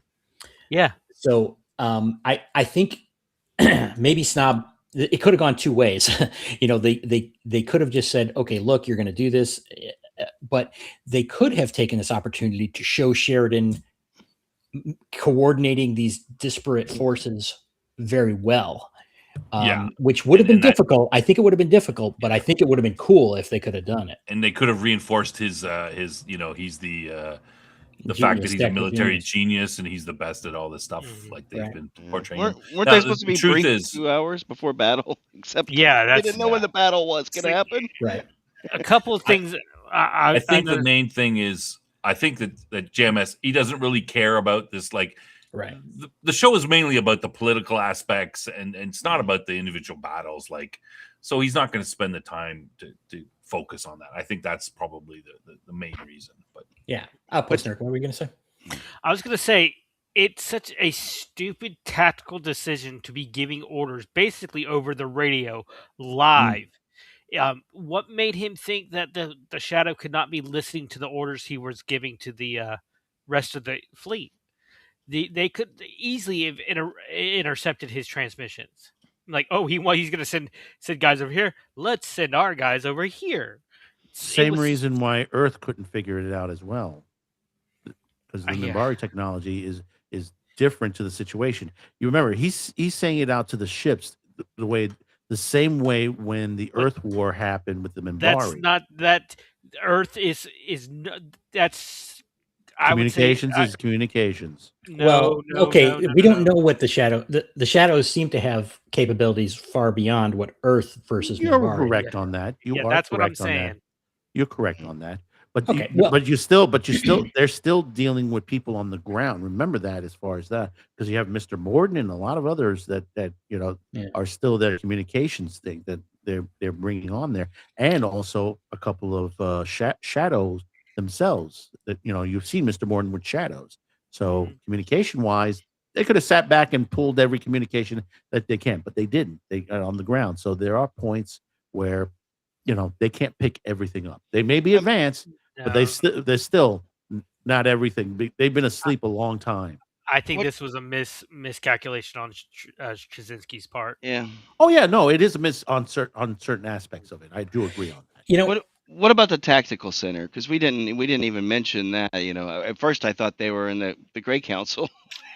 Well, no, that's how they're central unit. Yeah. It's kind of strange that you're not going to figure out like how to use your screens and nothing pops up until the battle starts. It's like, really? We'll figure out how to use this stuff once that's another thing that goes to what I was saying about the Minbari before. Sheridan literally asked her, "What is this?" She's in her only response. Delint's only response was, "You'll know when the time comes." Yeah, that's pretty hand wavy. I didn't love that either. It just shows how dismissive they can be, how rigid the Minbari can be, to the point that the situation suffers because of it. Well, it's similar. You have to remember the setup that's on the Minbari cruiser is similar to what they had back in the 1,000-Year War. What they were using Babylon 4 for. To that point is they were using as a staging ground for all their communications and staging for where the ships are going to go at that point. And the station that was prior to that was the same thing that was destroyed by the Shadows. So okay, let me just put this here. You want to make this a little more instead of they come into this new command center where they're going to have all these holographic displays or whatever the heck it is, and she says, You'll see when you get there. I mean, imagine if instead you had a line like Sheridan would say, "Oh, I can't wait to use this new system in battle," instead, implying that he had already been training on it and stuff. That would just be more realistic, and you still be about the same amount of time. You still get, oh, there's going to be some cool thing you're going to see. Well, but you know what? Unfortunately, it kind of undercut itself because they already kind of did this with the White Star. Remember, it was like, oh, look, the White Star has this holographic imaging thing or whatever, for their tactical display, and it's like this is just kind of the same thing, but they made the point of it being different. You see what I'm saying? It didn't quite click. Yeah, Anyway. I just thought it was a weird moment. It was. Yeah. It was kind of weird. And yes, he should. It would have made more sense if he had been, "Hey, I've been training on, we've been doing these simulations and blah blah blah," or something to that. Or better yet, have some scenarios where they were doing this. Mm-hmm. Not, "Oh, look, it's this new place, and well, you'll figure it out when the time is ready." Yeah. So in the scene, which I think was okay in the end, we saw some ships being destroyed, including a Minbari cruiser getting cut in half, which I don't think we've ever seen that. It's kind of like the big boy, on in this, and at least one of them. Yeah, I think Sheridan was the only other. The incident with what was it? The Black Star. Yeah. Was the only other incident we saw a Minbari cruiser be destroyed in the entire series. Right. So far. Yeah. So, just quickly, what do you guys think about the impact of that battle scene versus, let's say, Point of No Return? Where we saw this, like the ramming of the other ship and all that, and Hoshi's ship getting destroyed. And how did you guys take the impact of this whole battle? Did it come across well as a whole?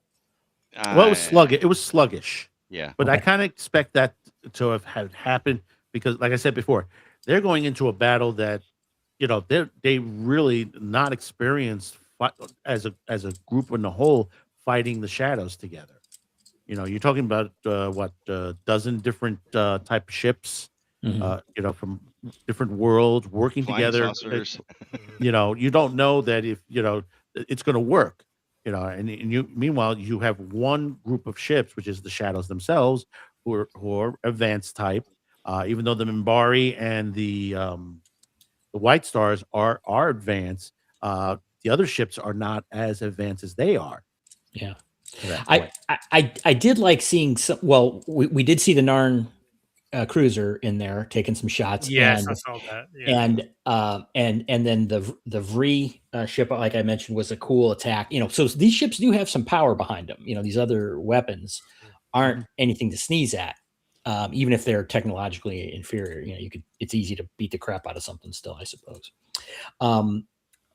Okay, I'm sorry. I was asking the question about Jeff. How did you think the whole battle came across? It was not on the same caliber.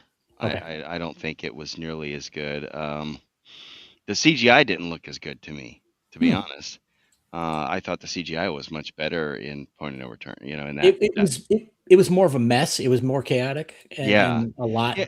And maybe I think that may have been what Madman was saying was what they were trying to convey, but I don't think it just came across as kind of let's throw a bunch of shit in there. Yeah. Well, so. I'll have a comment too. But Outpost Nerd, what was your overall impression of the battle? Good, bad? Meh. Okay. I think from a story standpoint, it showed. I think it showed the point that this is not going to be an easy fight. We haven't really known per se the capabilities of a shadow vessel before now, to this big of an extent. So I think this battle was really to show us viewers that this is not going to be an easy thing to win. Okay. Snop, what do you think about the the other battle we were talking about, the one before, much more put together, more impactful because of the way it's set up and the destruction of the ship and everything like that. Had many more dramatic moments. It was definitely more. That's exactly the word I was thinking. Yeah, it's better. It was better overall. Now, the one redeeming value about this battle is that, as Cam has mentioned, there's all these ships. It's very chaotic. There's the first time these guys are together. So we do get a sense of that chaos in the battle. But, Sheridan's a military genius. He's supposed to sort these guys out. And, it would have been nice to use that time to show him as actually, getting things together and putting some onto these guys and making them into a fighting force as opposed to everybody flying around everywhere like chaos. But maybe that's what he meant. They lost again later on. Sheridan says, "Oh, we lost twice as many ships as the other guys did." So maybe this is the impetus to, and we're going to see something in a future battle where it's much better done and Sheridan has a grip on these guys a bit better. Well, I don't know. Yeah. Also, remember there was if they do that, then I'll be forgiving of this a little bit more. Yeah, remember there was a time constraint to the situation. The Shadows was pushing all these refugee ships into Sector 83, and you don't know at what time that freaking the Shadows were going to pop out and just obliterate slaughter everybody in Sector 83. And they did mention that in the show. They're like, this could happen in an hour or a day, anytime. Yeah. Okay, so my impression, I largely agree with you guys. I think it was shaky going in, like Snob pointed out. Personally, for me, the silent portion of it helped, and there was a lot going on which I didn't dislike. But in the end, they came back, where they meet with Garibaldi, and it's like, how did it go? And Sheridan is like, okay, it was, I thought that scene with them was portrayed well because Outpost, what you were saying, it's like they portrayed that it's like, yeah, this is not going to be easy. But I also didn't like that scene because they did tell, don't show, right? they should have shown it more, that it would have been more impactful. Like we mentioned the other battle, if they did do the work of putting it together and showing it and having the dramatic beats, but instead they just gave us this kind of wrap up scene, which conveyed the idea. I mean, we came away with what Outpost Nerd mentioned, that this is going to be a knockdown, drag out war, but it wasn't as effective as it could have been.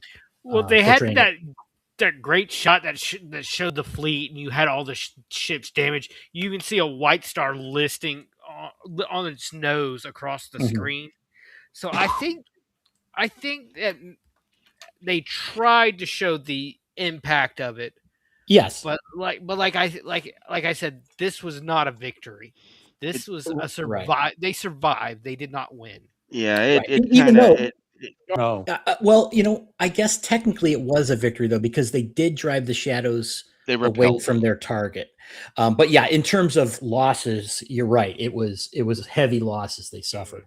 But what do you mentioned that Outpost about the showing the wounded ships and everything. But I think they showed the wounded people too, which I thought was a nice touch. Yeah.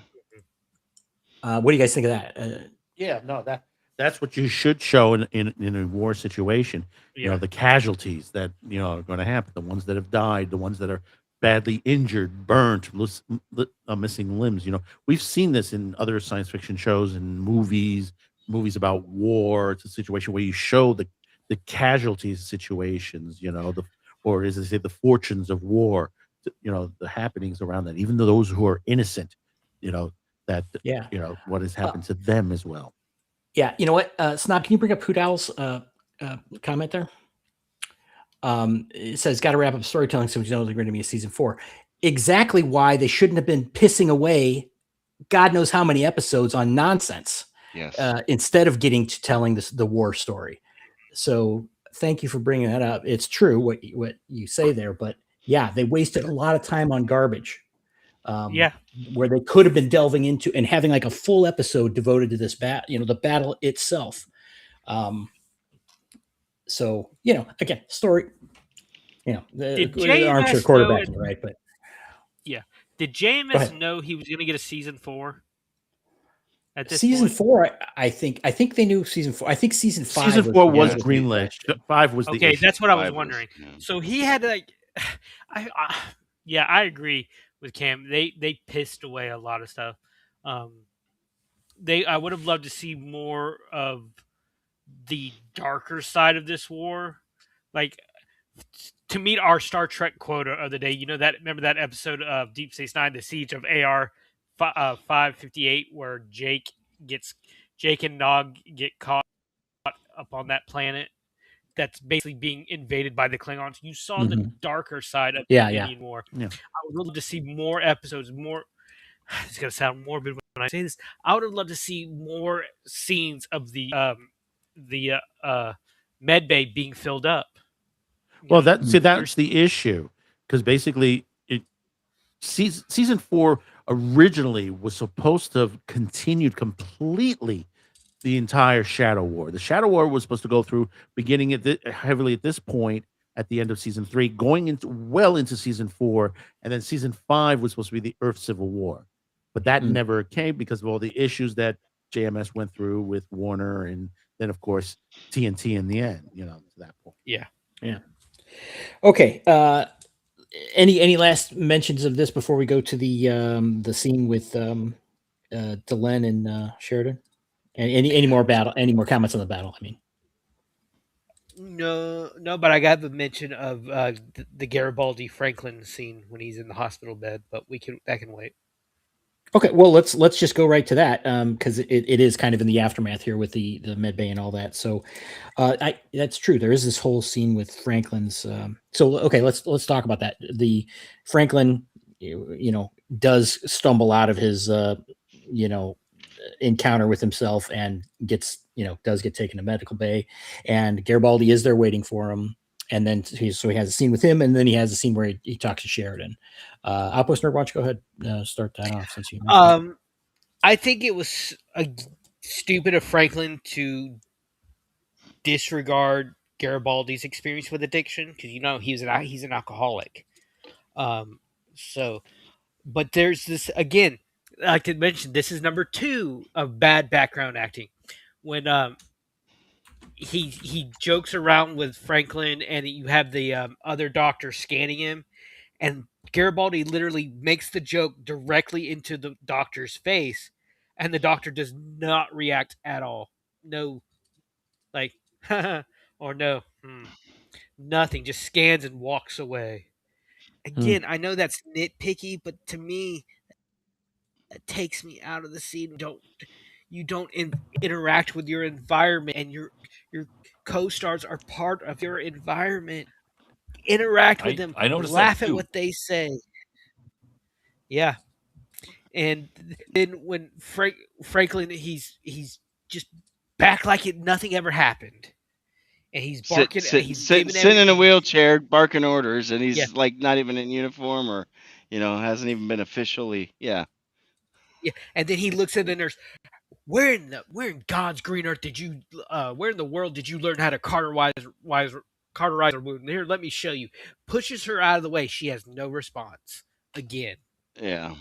Well, the thing is, you got to put to this point, even though it's bad acting to this point, it's reflecting that now Franklin is becoming more focused to his job and not letting anything around him affect it, including his own actions, his own emotions to that point. And that's what, that was the problem with him. When you listen to that interaction between himself. He was nicer. Yeah. My thing is his demeanor was my better. problems in these scenes are not with Franklin and whatever his actor's name. It's the interactions that the other actors are having with him. They're not giving anyone any reaction. Like that joke, I think all of us can agree. That joke of Garibaldi's was a stinker. The guy 30 credits or whatever. He lost 30 credits. Yeah. Or and the doctor doesn't even give him an eye roll. Do something. That would have made more sense. Like, make me feel. Your job as an actor is to make me feel something. Make me feel that you thought it was funny. Make me feel that you thought it was a stinker. I got no emotion from that guy. And it bothered. That's a good point. I felt the same way. Because that one thing we were drilled into our heads as acting students, our job is not to make you feel good. It is not to make you feel bad, sad, glad. It is to make you feel something in general. to impart our performance is supposed to impart an emotion onto you, and none of these background actors. This is a They're problem cold. I have. Yes, they're cold. They're emotionless. This is a problem I have in a lot of science fiction of the 90s. Not just I've seen it in like Star Trek a lot. that same Well, character. well, you know, that same you have to- character in that scene, he could have looked and like with a look of fear on his voice or on his face or something, and I'd be like, oh, that guy's scared of he's scared of Garibaldi. Franklin. Franklin's gonna rip him a new one or something, right? Yes. But he was just like blank. Okay, so Sheridan comes back and he does, offer him his job back. And Franklin goes through this whole speech, right, where he basically says, yeah, this is my problem, and I would, kind of summarize it for Sheridan. I actually liked it because I think it's accurate, and I think it's a hopeful point because it's like maybe it's resetting this character that just hasn't come across that well, and it's like, yeah, get it. And Huda was mentioning about him having more of a mentor, and he was still being a little curmudgeon-y, but it's like, oh, here, let me show you how to do that, kind of thing. It's like it's kind of dumbing down the character, but it's like maybe they need to rebuild him, and that's what it felt like this was outlining. So, hopeful about that. It seems like he's gone from a know-it-all to almost like a teacher. Yeah, Well, somebody that would pointed be an out. improvement. Yeah, that'd be improvement to him, and that's what it is. Is that, like I said before, he's run away from everything. Yeah, this is a guy. He ran away. You say that he can't run away from the military. He already did before with his father. His father wanted him as a military. Military soldier. He ran away from that. Doctor. He ran away from another issue, which we can't talk about now, but later on, that he ran away from that. He went on what is it? Not a walkabout, but he just traveled the galaxy as a hobo, almost like Kane from Kung Fu, going from town to town. We'll from patch planet to you up planet. for travel and food. Yeah. Yeah. I'll be your doctor if you can give me passage. Yeah, exactly. Hudal has a point though. You're taking on a mentoring tone, yeah, and that I think was what they were trying to portray. Yeah. He's shifted from being the domineering to a mentor. That's right. So Snob, is Franklin now your favorite character? You're talking at like the end scene where he's in the wheelchair and he's talking to everybody. That it's a little more mentoring. Yeah. I would agree. It's still, he's still a little bit short with them and stuff. Mm-hmm. Like he still could be a little more like, hey, I've been around for a while. Maybe I shouldn't be such an ass.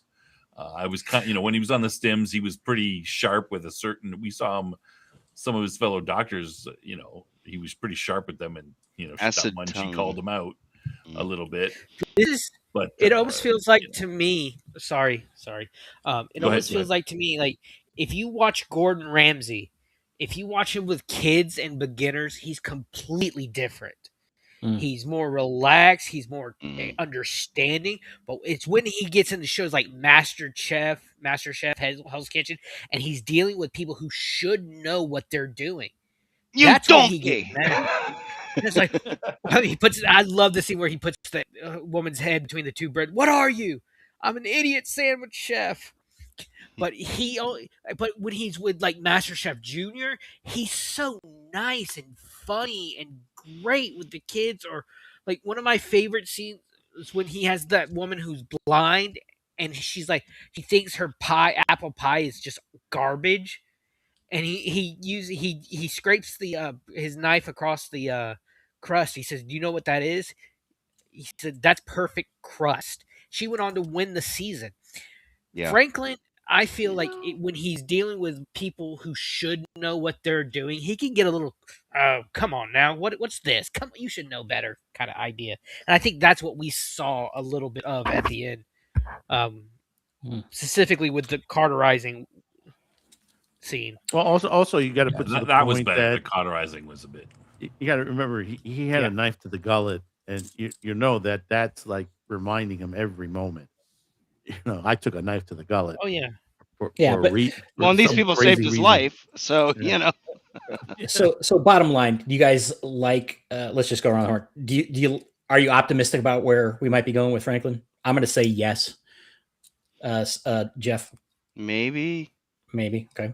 Madman.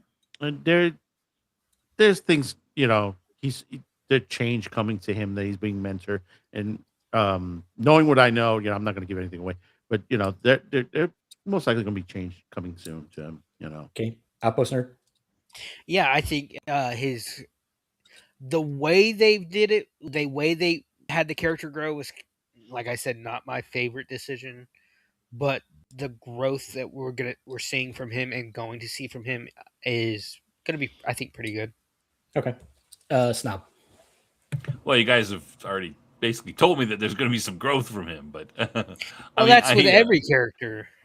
Yeah, I think at this point, it's the end of season 3. I would, if it was me, I'd just say, look, we're going to just, Franklin, we've been trying for 3 seasons. It hasn't really worked out. Let's just let him bleed out. Not you, it's me. No, I wouldn't let him bleed out. I would just say, okay, bring back that other doctor from the pilot.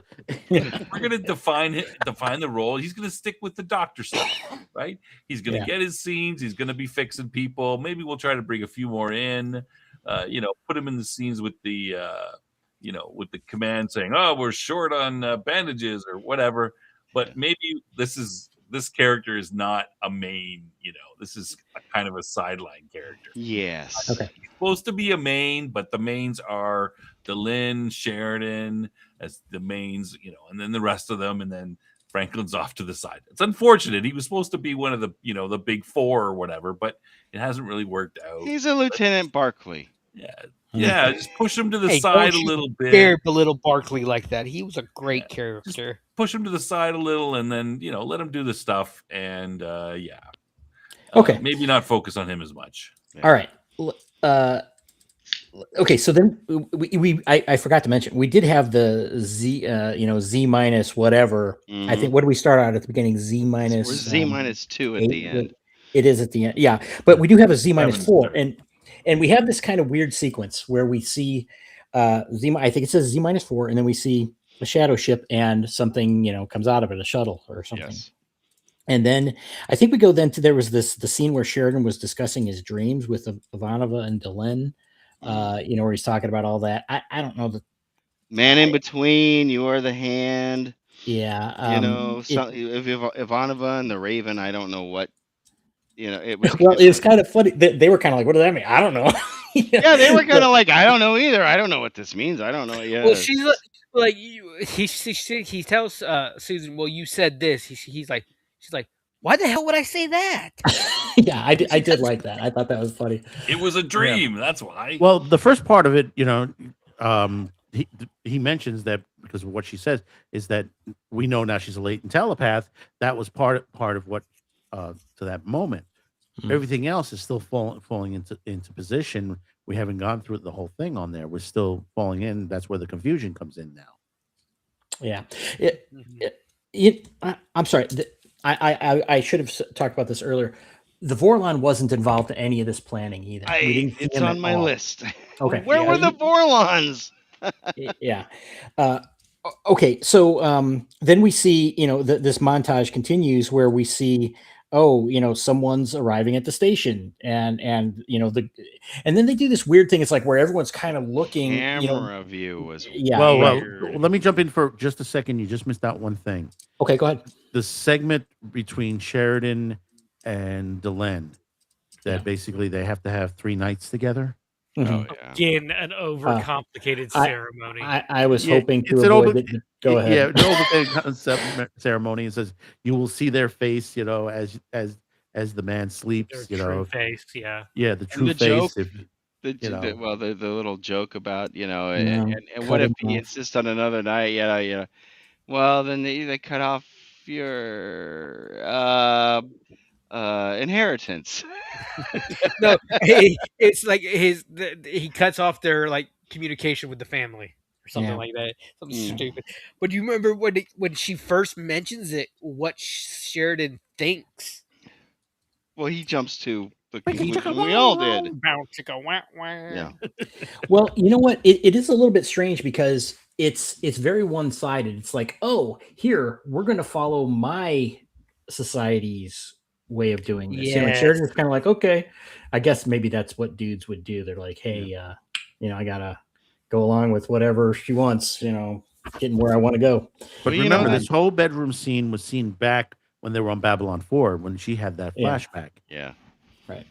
Yeah. Well, yeah, we saw the scene that we see coming up here when we get to it very shortly. Yeah. Is this did they just make this Minbari thing up so that she can be awake and sitting in his room while he's sleeping? Like, imagine, like, that's pretty creepy. Like, I mean, yes, if the that brings up a couple of reversed- Lifetime movies for me. Yeah. Like, I mean, how many times have you seen that on a movie where the guy or the girl or somebody sneaks into the bedroom and watch people sleep? They wake up, they're like, "Oh, geez, what the?" That's what I wrote down in my notes. I just wrote creeper scene. But yeah, so then we see them, Delenn sitting there gawking at him and Sheridan just sleeping, which is weird. And that's why I didn't want to talk about it. And then along with this, we see the camera view thing where it's like, you don't see who the person is. The point of view. I don't like that camera style. Okay, reacting like, oh, there's something strange, or I mean, they're overreacting. Outpost, you were saying about like not reacting. They know who they are. They know who this person is, and it seems like they're reacting to something that's bizarre, though. And you think? Okay, but none of these people. Why would any of these people know? They don't know who that person is. Well, remember. And poor Susan, she can't catch a fucking break. She can't get a full night's sleep or anything. No shit, poor girl. Because Zach wakes her up and she's like, "Are you kidding me?" And he says, "You need to. I need to talk to you. It's about the captain. Someone just showed up. It's about captain. You're gonna tell us who it is." And it makes sense for Zach because he's manning the security station or whatever, and he sees this name come across, which I can understand if someone saw the name, they might trigger something, but just random people in the hallway would have no idea who this is, right? And go ahead. Or in the lift or the whatever you call it, the elevator, basically. And I'll tee you up, and then you could say. So then bloop, bloop, here comes the ring at the doorbell, and she just opened the door. Oh, that's right. I was getting ready to say that. I was like, and how did she know where his room, where his quarters are? She looked at the directory. Yeah. She looked at the directory, but it doesn't say, "Hey, look, here's the captain's quarters." I think it does. Probably does. Really? Why wouldn't it? Why wouldn't they all walk into his office? Why wouldn't they just walk? Yeah, but they're gonna just walk right into your house, right? I mean, imagine somebody walking right into your apartment. And yeah, I understand. It's stupid. It's just what they do on Babylon 5. Okay, Outpost, go ahead. Big reveal. The big reveal of this episode. It's his dead wife, Ann Sheridan, back among the living, which she snidely says, John's wife. Yes. Played by Bruce Boxleitner's, at the time, wife, Melissa Gilbert, famous for... Straight from the Prairie. Yep, Little House on the Prairie. Now, this is a different Anne that from what we saw in season 2. Ooh, who's whistling? That's not me. Jeff. This is a different actress playing, that we saw in the recordings that he watched, season 2, episode 2 or 3 early on. But I thought it was pretty interesting that they got Melissa, his wife at the time, to play his wife on the show, because I think that's going to bring up some interesting dynamics.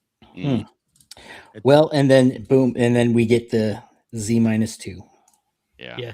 We get that dramatic shot of Delenn just in shock, dropping the snow globe. This time in color. And I'd like to point out, she wasn't even watching him. She was playing around with the snow globe. Why? But she had that vision. Why would she? Why would she do exactly the same thing that she had a vision of the future of? I don't think you have I don't. Maybe she wasn't. It didn't. Register. Yeah, click with her that she was doing that, because I don't know. You ever have a sense of deja vu? Like, you have a feeling you've done something in the past and you're doing it now and you don't know why? I have a sense of vujade all the time. I see little black cats come across my path all the time, and that the Yeah. simulation changes around Glitch. me. It's a glitch. Yeah. Yeah, and too bad we couldn't get an ending like the best of both worlds. Dun, dun, dun, dun, dun, dun. But, Yeah, yeah, I mean, I was, I mean, I wasn't, I got a hint of this that she was coming back, like, a few months ago. Somebody spilled the beans or something. I saw it somewhere. But I normally after the episode, I kind of sit there and it goes through the credits and it automatically loads up the next episode. So I saw the first bit of the next episode, and it starts off with an interaction between her and Sheridan. And I got to say, it's looking, after, I guess we should wait till next week to talk about it, but it's even It's a more reshot. like It's a reshot. her showing up is pretty suspicious. But, the first part of the next episode makes it even more suspicious. She doesn't do anything to allay my suspicion about her right off the bat. Like, I'm like, what the heck is going on here? This is crazy. Well, we already know what happened to Morden, right? Morden was part of the crew that was with her, right? Mhm. So Yeah, he should already be automatically real suspicious about, he knows it's kind of the joiner or. Because remember, that was a big thing with him and when he saw Morden in the jail, in the detention cell. He's like, he was on the ship with my wife. How is he still here? That's the kind of thing he's gonna have to get the answers for. Yeah, because she it's 5 years ago that happened. The Icarus, and she's been gone for 5 years. I'm sure she's been declared dead, probably. IPX and Earth Force has declared her officially dead. Yeah. Yeah. So I did like the little bit of the start of it where it's like, okay, there's something coming from the ship. It's like I liked it. It's like this is a response to what just happened. It's like it's a base. It's like a base ship, right? A shadow. Yeah. Well. Yeah. It's a capital ship. Yeah. Yeah. It's a big ship. Oh, you know what? I'm sorry. There's one thing we forgot to mention is they did have the discussion about, well, Babylon 5 is going to be a target now. And I liked that contrast with seeing the shadows doing something that seems much more subtle, launching. And remember, there's been a point that has been seen by seers of the destruction of Babylon 5 several times. Right. But I did enjoy that though. It's like, yeah, big battle. And their response is this very mild thing. It's like, well, is this their secret weapon? So I did like that. It's like, oh, and they added Epsilon 3 too. Remember, can Epsilon 3 defend Babylon 5 against the shadows? I'm back. Yeah. Yeah. So there's all that in the hopper. Yeah, that was good too. I agree. So yeah, they were kind of rushing to put a lot in there, it seemed at the end to me, but I'm glad it was in there. Okay, stop. You want to go to covering anything we missed, and then on? Yeah, let me first welcome to our 3 viewers on Rumble. That's a record for us. All right, we've never had more than usually 0, but never more than 1, and we went to 2 and now 3 today. So hey, great, nice. And like everyone, I just mentioned at the beginning of the show, we're mainly on we're on YouTube and Rumble, but if you want to, if you're subscribed to us on YouTube, please go over to Rumble and subscribe as well. Just because there's been weird stuff happening, and it would be great. People don't. I don't. Last count 500 plus. 500 plus channels have been demonetized, and that's the ones you're hearing about. Yeah. So just in case, go over there.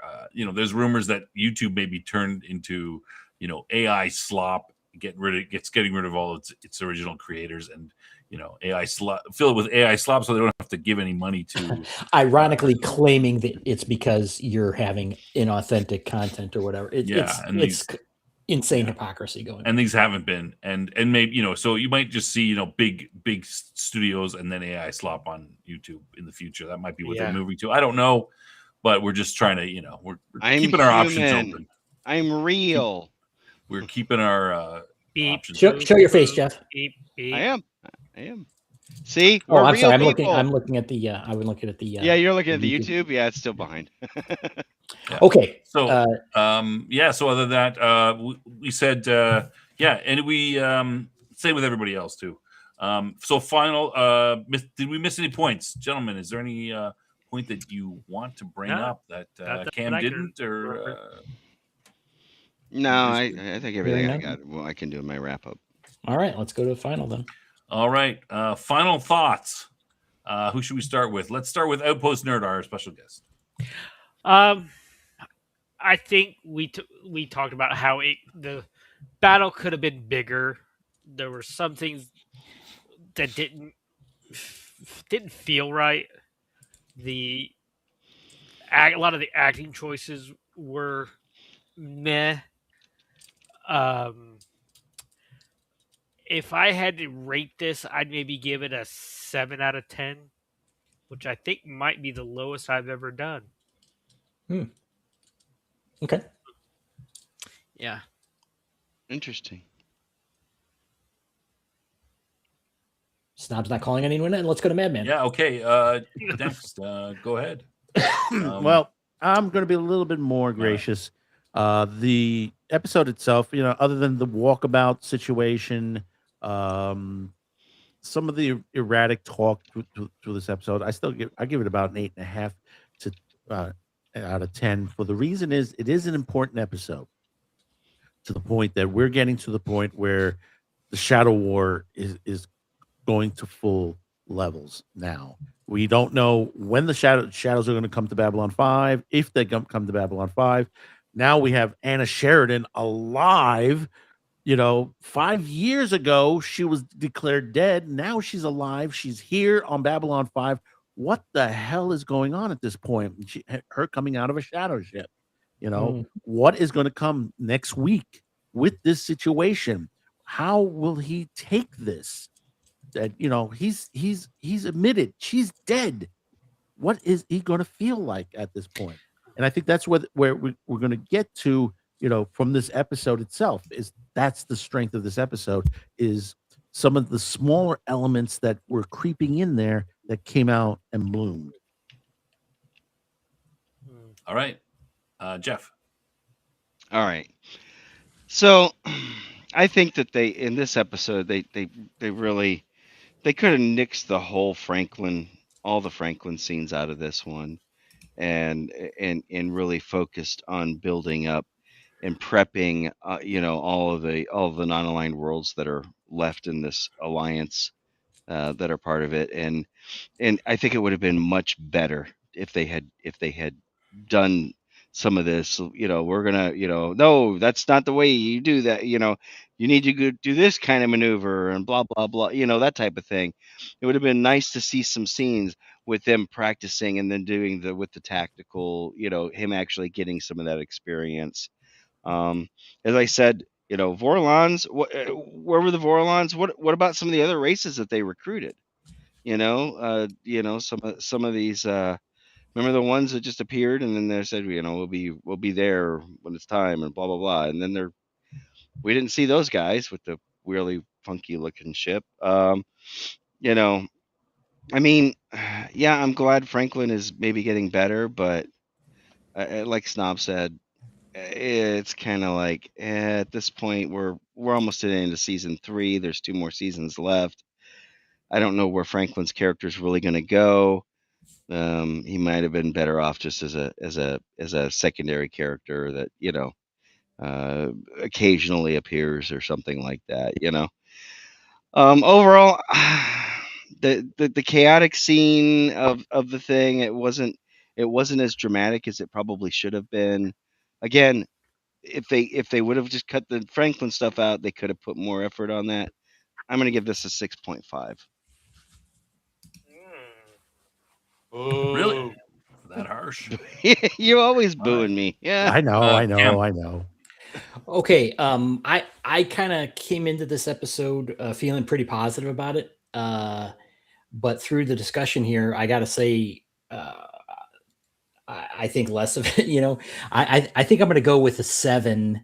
But I can't really argue with lower. the reason it's held up is there is a lot of important information and events that happen, but the execution was pretty damn poor. And the discussion here made me think even less of it than I went into to begin with. This easily could have been a 9, in terms of content, and should have been. This was a miss, and it's unfortunate because this is really their first major engagement, and they could have done so many interesting things with it, and they just didn't. So it's a bit of a shame. I didn't hate it, but it was just a miss. All right. And hey, Cognitive Nomad, thanks. It's our first Rumble chat from a viewer. Some of my stuff is on there, so that's good. It confirms that it comes through. We're using Restream. It confirms it all comes through. Yeah.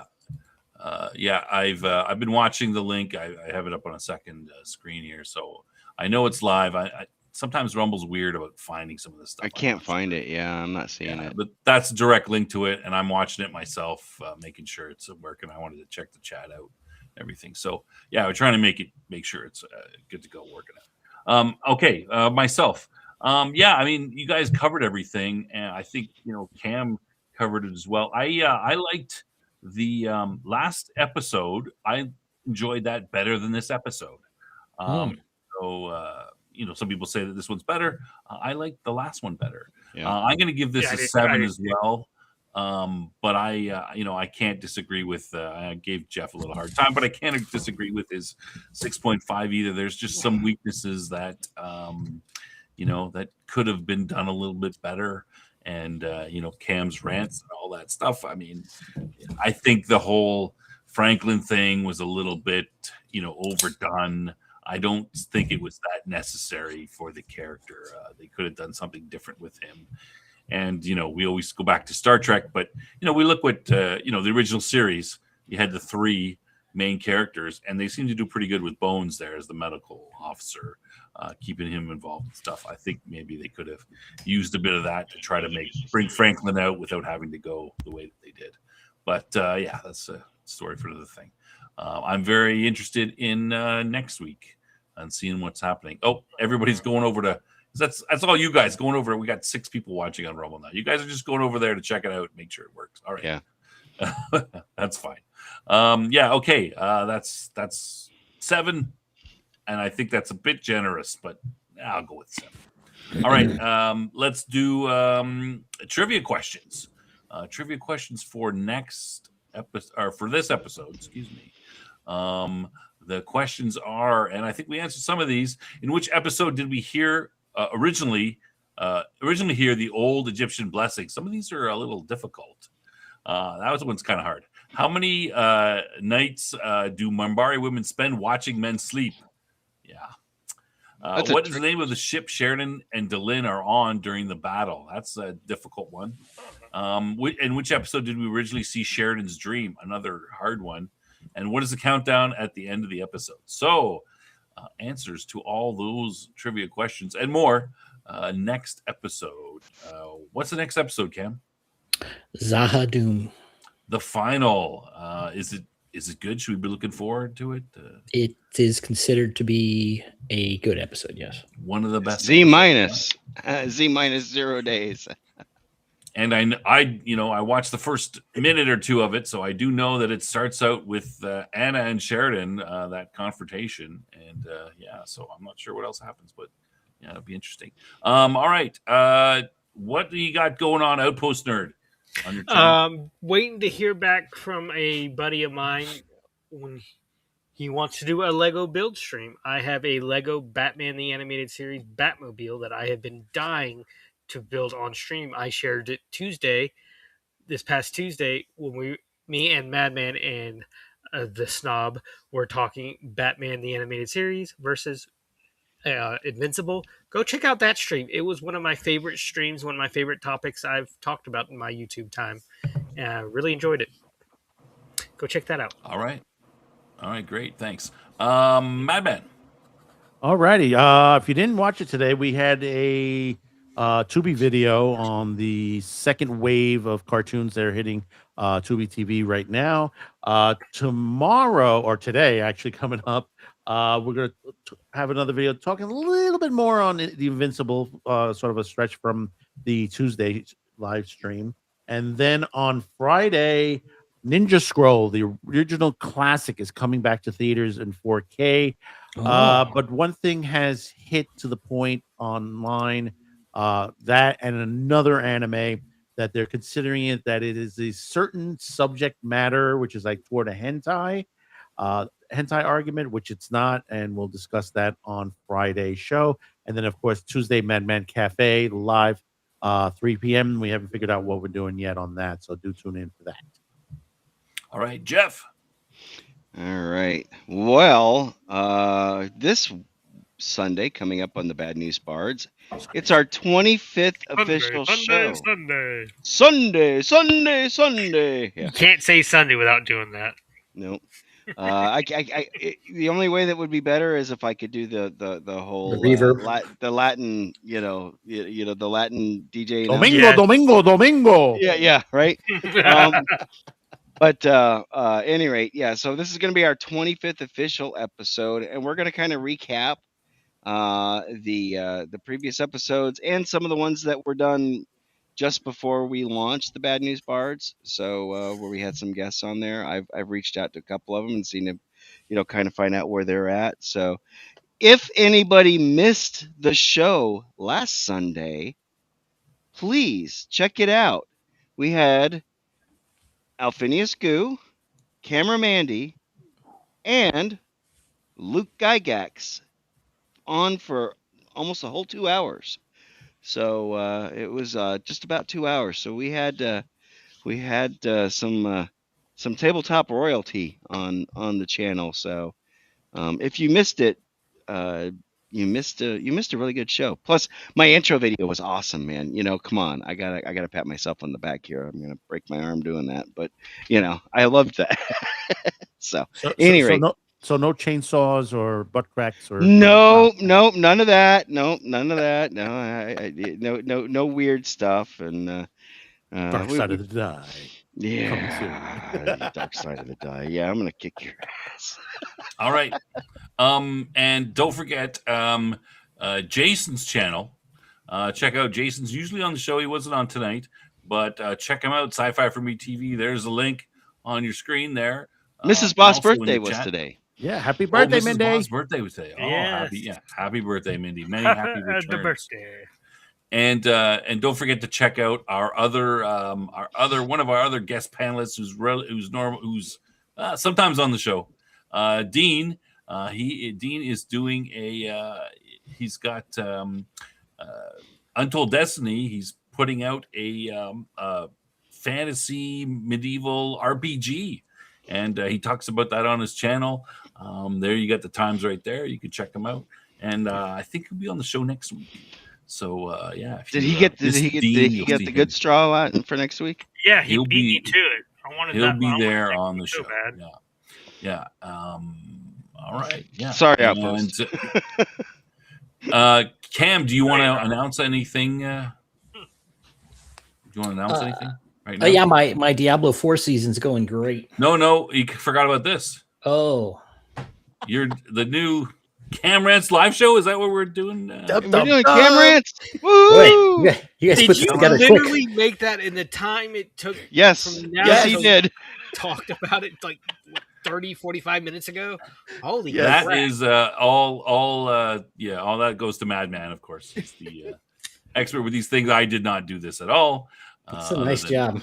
He said that to me, and I'm like, yes. I literally typed yes. I'm taking that, and I'm going to throw that on my channel. I'm going to have that as I can pop that up with a sound effect and everything. Hello. Oops. Okay. Yeah. Sorry, Cam. Go ahead. Other than that, of course, anything else you want to? Well, Top Lofty Lounge this coming Sunday is, or were you going to talk about that? No, you can go ahead. That's fine. Jokes? No, the topic is non-anime animation. Western animation. Western. I like Western animation. Shut up. Jesus. So There we go. Because I don't like your clown show, whatever thing. What would you say? What would he say to you if you said you hated it? Jesus.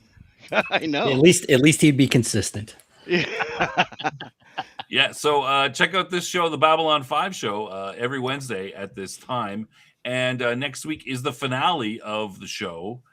It's already up there. You can link to it up on YouTube. Season finale. Yes, sorry. Season finale, not the finale. And we do have a special. We will be releasing the promotion video for season 4 on the show. So you'll be able to see that, and then we'll put it out on the interwebs.